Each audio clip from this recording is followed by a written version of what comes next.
कल भारतीय राजनीति का एक और तारा अस्त हो गया।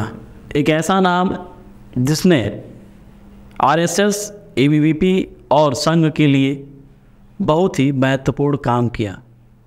बिहार में जो चारा घोटाला, जिसमें लालू यादव और उनका कुनबा दोषी पाया गया, उसमें भी उस राजनेता ने अपनी अहम भूमिका निभाई। वो राजनेता एक ऐसा राजनेता जिसने बिहार में बीजेपी को स्थापित करने का काम किया। वो नाम सुशील मोदी। बीते रात सुशील मोदी इस दुनिया को हमेशा हमेशा के लिए अलविदा कह गए। 72 साल की उम्र में उन्होंने अपनी अंतिम सांस ली। उनका इलाज दिल्ली के एम्स अस्पताल में चल रहा था और बीती रात उनका कल देहांत हो गया।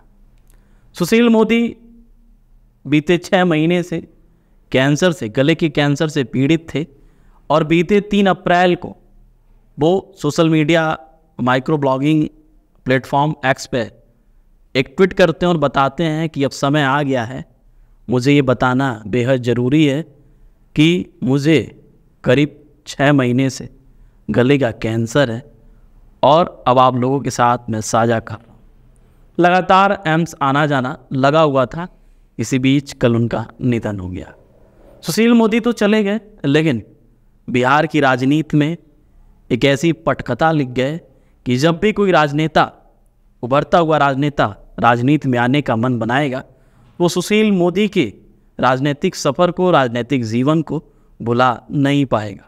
वो ज़रूर कुछ सीखना चाहेगा, क्योंकि सुशील मोदी का व्यक्तित्व भी कुछ ऐसा, जब तक रहे एक ही पार्टी के नेता बन के रहे, उसी पार्टी को आगे बढ़ाने में अपनी अग्रणी भूमिका निभाई। साल 1971 से उनका राजनीतिक जीवन शुरू होता है, राजनीतिक सफ़र में आते हैं, जिसके बाद साल 1973 में वो महामंत्री चुने जाते हैं। साल 1974 में जब पूरे देश में जेपी आंदोलन की लहर थी, तो अपने आप को ये भी रोक नहीं पाते हैं और सुशील मोदी भी जेपी आंदोलन में कूद जाते हैं।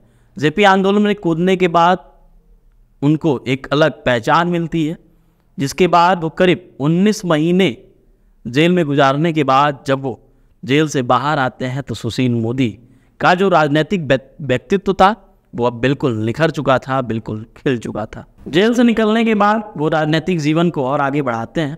1977 से लेकर 1984 तक वो एबीवीपी यानी अखिल भारतीय विद्यार्थी परिषद की सक्रिय सदस्य के रूप में उन्होंने काम किया।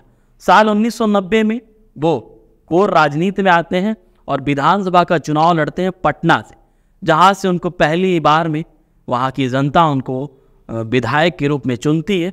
साल 1995, साल 2000 लगातार वो 3 बार वहीं से विधायक चुने जाते हैं। साल 2004 में भागलपुर से वो लोकसभा का चुनाव लड़ते हैं, जिसके बाद उनको वहां से विजय मिलती है और 1 साल ही वो काम करते हैं। इसी बीच साल 2005 आता है। 2005 में वो उप मुख्यमंत्री बन जाते हैं और अपनी संसद सदस्यता को छोड़ देते हैं, जिसके बाद वो नीतीश सरकार के साथ लगातार काम करते हैं। साल 2005 से लेकर साल 2013 तक वो लगातार बिहार के उप मुख्यमंत्री के रूप में काम करते हैं। पुनः साल 2017 से लेकर साल 2020 तक वो बतौर उप मुख्यमंत्री नीतीश सरकार में काम करते हैं। 4 अप्रैल 2017 में उन्होंने एक ही दिन में 44 प्रेस कॉन्फ्रेंस थी, जिसके बाद जो लालू और नीतीश की सरकार थी वो गिर जाती है। जिसके बाद पुनः साल 2017 में उप मुख्यमंत्री के पद पे ये सुशोभित होते हैं। कहा जाता है कि लालू लीला के नाम से इन्होंने एक किताब लिखी है, जिसमें चारा घोटालों को लेकर और भी जो लालू के काले कारनामे, जो भी अन्य घोटाले हैं, सबका जिक्र किया जाता है। कहा जाता है कि सुशील मोदी की प्रेम कहानी बेहद दिलचस्प है। वो एक सफ़र में थे, यात्रा कर रहे थे ट्रेन में, जहाँ उनकी मुलाकात जेसी जॉर्ज से होती है। जेसी जॉर्ज के साथ लंबा सफ़र रहता है, जिसके बाद दोनों में दोस्ती हो जाती है। चूँकि दोनों का कॉलेज सेम रहता है, जिस कॉलेज में सुशील मोदी पढ़ाई कर रहे होते हैं, उसी कॉलेज में जेसी जॉर्ज भी पढ़ाई कर रही होती हैं। जिसके बाद धीरे धीरे जो प्रेम प्रसंग आगे बढ़ता है और एक वक्त ऐसा भी आता है कि जब दोनों के परिवार इस शादी का विरोध करते हैं, लेकिन फिर भी ये लोग अपनी मर्जी से शादी करते हैं और फिर बाद में दोनों के परिवार इन लोगों की शादी को अपना लेते हैं। सुशील मोदी और जेसी जॉर्ज से 2 बच्चे भी हैं।